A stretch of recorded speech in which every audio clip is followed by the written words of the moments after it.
Winners classes YouTube channel पर आप सबका बहुत बहुत स्वागत है। और आज की क्लास में सीखेंगे एनसीईआरटी मैथ का क्लास 10 का एक्सरसाइज 3.1 का पहला प्रश्न है। आप स्क्रीन पर देख रहे होंगे कि आपका पहला प्रश्न है,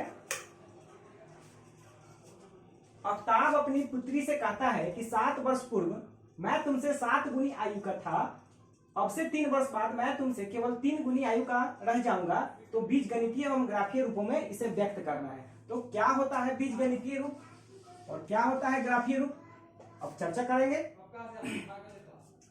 तो यहां पर इस पूरे प्रश्न में 2 व्यक्ति की चर्चा किया गया है, एक है आफ्ताब और उनकी पुत्री।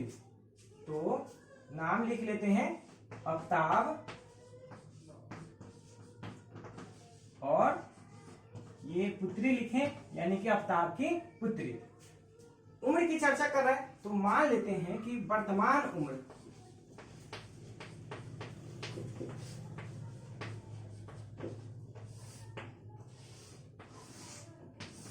आफ्ताब का वर्तमान उम्र मान लिए कि x है, जबकि आफ्ताब की पुत्री की वर्तमान उम्र y है।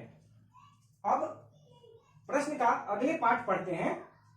7 वर्ष पूर्व मैं तुमसे 7 गुनी आयु का था, यानी कि आफ्ताब अपनी पुत्री से कहता है कि 7 वर्ष पहले जो तुम्हारा 7 वर्ष पहले उम्र था उससे हम 7 गुना थे। यानी कि अगर मान लेते हैं कि 7 वर्ष पहले अगर उसकी पुत्री की उम्र 3 साल है तो अभी तो 7 साल पहले उसका क्या था, उसके 7 गुना, यानी कि 7 त्रिकी 21, तो आफ्ताब की उम्र क्या होगा 21। तो यहां पर माने हैं कि आफ्ताब का वर्तमान उम्र x है, तो यहां लिखेंगे 7 वर्ष पहले उम्र, 7 वर्ष पहले। तो 7 वर्ष पहले यानी कि अभी जो उम्र है उसमें से 7 घटा लिए और पुत्री का जो अभी उम्र है उसमें से 7 घटा लिए, तो ये जो निकला x माइनस 7 और y माइनस 7, ये आफ्ताब का 7 वर्ष पहले का उम्र और ये y माइनस 7 आफ्ताब की पुत्री का 7 वर्ष पहले उम्र। अब आइए अकॉर्डिंग टू क्वेश्चन, प्रश्न के अनुसार क्या कह रहा है कि प्रश्न अनुसार कह रहा है कि ये जो उम्र है 7 वर्ष पहले का, तो पुत्री से 7 गुना है, तो x माइनस 7 ये आफ्ताब का जो है उम्र पुत्री की उम्र y माइनस 7 का 7 गुना है। तो ये आपको इक्वेशन समझ में आ गया होगा।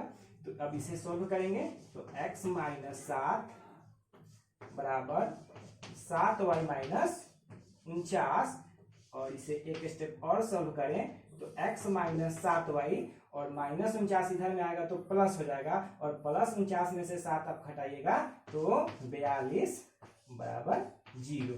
तो ये आपका आ गया बीजगणितीय रूप, इसी को कहते हैं। और ये एक कंडीशन का आ गया, हालांकि प्रश्न में 2 कंडीशन की चर्चा किया है। अभी ये तो 7 वर्ष पूर्व का है और एक 3 वर्ष बाद की हम चर्चा कर रहे हैं। तो अब एक समीकरण यहां लिख लेते हैं, x माइनस 7y प्लस 42 बराबर 0। ये आपका एक कंडीशन हो गया। अब इसे मिटाते हैं और दूसरा कंडीशन लिखते हैं।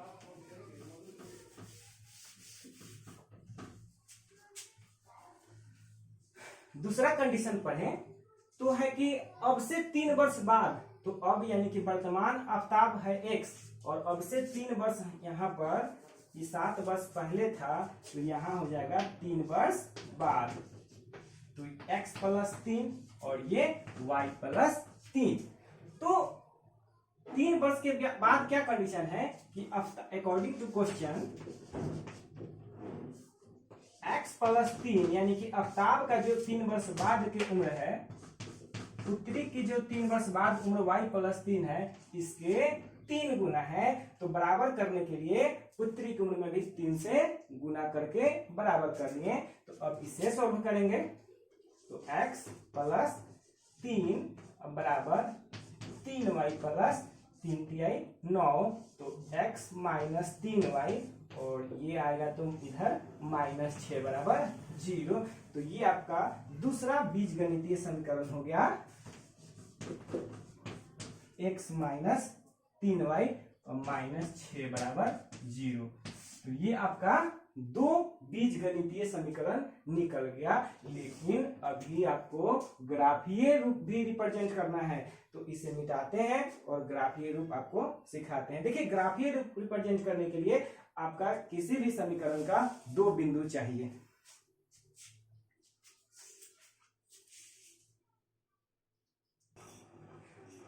ये जो बोर्ड पर आपको दिख रहा है, दो आपका ये बीजगणितीय समीकरण हो गया। बीजगणितीय रूप में तो 7 वर्ष पहले का ये वाला है, और ये जो है दूसरा वर्तमान से 3 वर्ष बाद, यानी कि अब से 3 वर्ष बाद का है।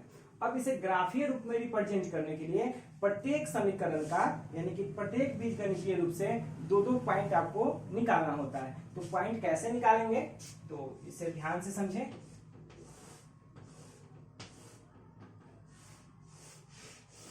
देखिए, अपने मन से जो ग्राफ पर रिप्रेजेंट करने में आसान नंबर हो आप ले सकते हैं। अगर हम यहां पर x का मान 0 रखेंगे, x के मान 0, तो ये 0 माइनस 7y।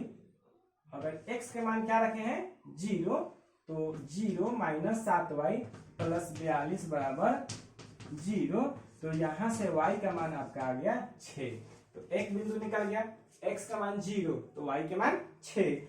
उसी तरह से एक और बिंदु निकालेंगे, तो कोई अपने अनुसार नंबर ले लें। अगर हम यहां पर x के मान 6 रख देते हैं या 7 रखते हैं, तो देखिए, अगर x का मान यहां पर 7 रखिएगा तो 7 माइनस 7y, और उसके बाद आपका इधर 42 बराबर 0। तो 42 और 7 क्या हो गया, x का मान हम 7 रखे हैं, तो ये 42 और 7 49 हो गया, और 49 बराबर 7y, यानी कि y बराबर भी क्या आएगा 7। तो इस तरह से आप देखिए 0 7 6 7 आया, यानी कि पहले आया 0 6 और दूसरा 7 7। जरूरी नहीं है कि आप भी यही बिंदु ले, आपको जो सुविधा लगे उस नंबर को आप ले सकते हैं। तो ये पहले इक्वेशन से ये आपका दो बिंदु निकल गया। उसी तरह से दूसरे से भी हम दो बिंदु निकालते हैं।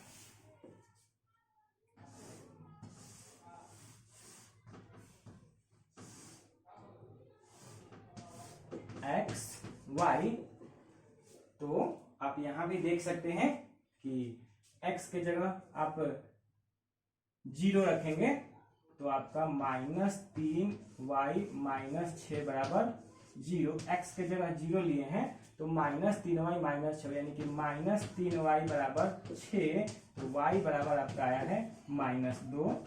और अगर y का मान 0 लेंगे तो x का मान आपका आ जाएगा 6। तो इस तरह से देखिए दोनों समीकरण का दो दो बिंदु ज्ञात कर लिए। अब हम बनाते हैं ग्राफ, जिसे ग्राफ पर रिप्रेजेंट करेंगे।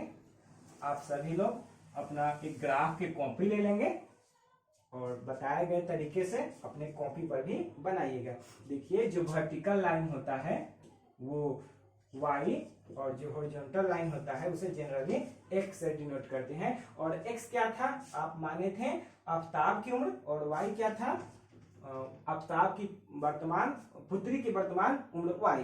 तो ये वाला जो है आफताब की पुत्री की उम्र, और ये इस डायरेक्शन में x आफताब की उम्र। तो मैक्सिमम पॉइंट 6 है और मिनिमम पॉइंट -2 है।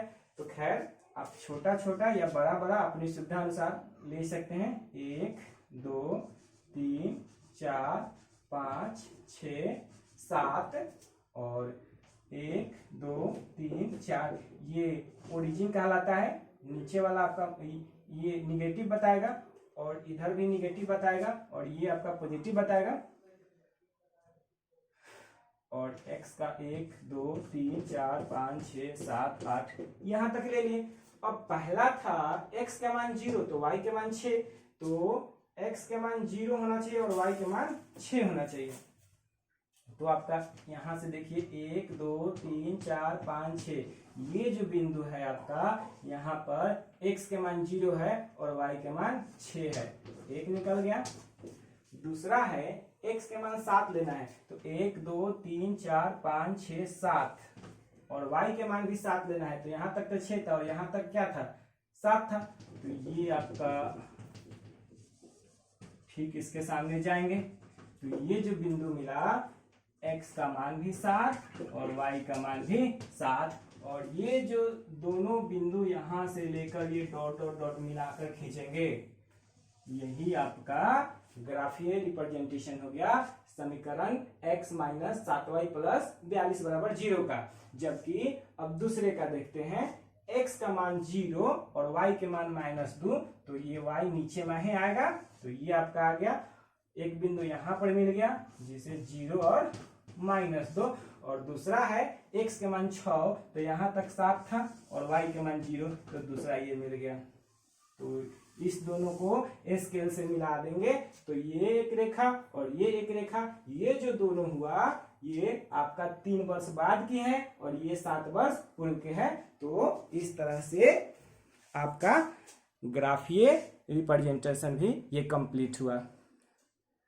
तो जो समीकरण आया वो बीजगणितीय रूप है, और जो ये आप ग्राफ का पेपर ले लेंगे और उसमें आप अच्छी तरह से बनाएंगे, आपको एकदम सीधे सीधे लाइन खींचा जाएगा, नजर आएगा। क्लास 10th के लिए एनसीईआरटी का सभी सॉल्यूशन के लिए आप प्लेलिस्ट में जाएंगे इस चैनल का, और वहां पर क्लास 10th लिखा होगा, जिसमें अभी तक 2 चैप्टर पूरा कंप्लीट हो चुका है। आपका त्रिकोणमिति का पूरा लेक्चर है, एनसीईआरटी का जितने भी प्रश्न है और हाइट एंड डिस्टेंस का भी जितने भी प्रश्न है वो सारे के सारे प्रश्न कंप्लीट कर दिया गया है।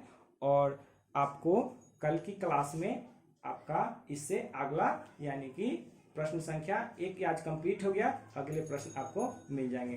तो चलिए आज यहीं पर समाप्त करते हैं। आप सबको बहुत बहुत धन्यवाद।